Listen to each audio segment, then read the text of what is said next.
Oh, dear, right. This is my favourite part of the job. I'm the first physical contact with the winner. This chap scooped the lot last night. 7.8 million. Right. That's my 142nd visit to a winner, and I must say the excitement never leaves you. No. Hello. Hello. Mr. Clark.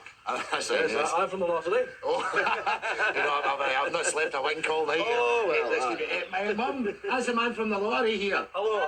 I'll just put the kettle on. Lovely. You're filming it. That's excellent. Hey, come on in. Thank you. Come on in. Mind your feet there.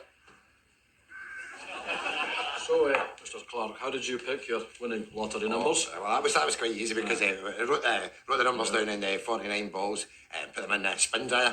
And get it round and round and then just pick them out the dryer. That's how we get the numbers. Oh, that's very, very inventive. Well, it took us quite a while because that 49 balls, that's 25 men. That's 25 men. It's a lot of men. It's a lot of hard work. See, 49 men. So that leaves you sort of, an extra one. So use that as a sort of lucky key ring. I think, Keep the key ring there. See, man, better look at that. Lucky.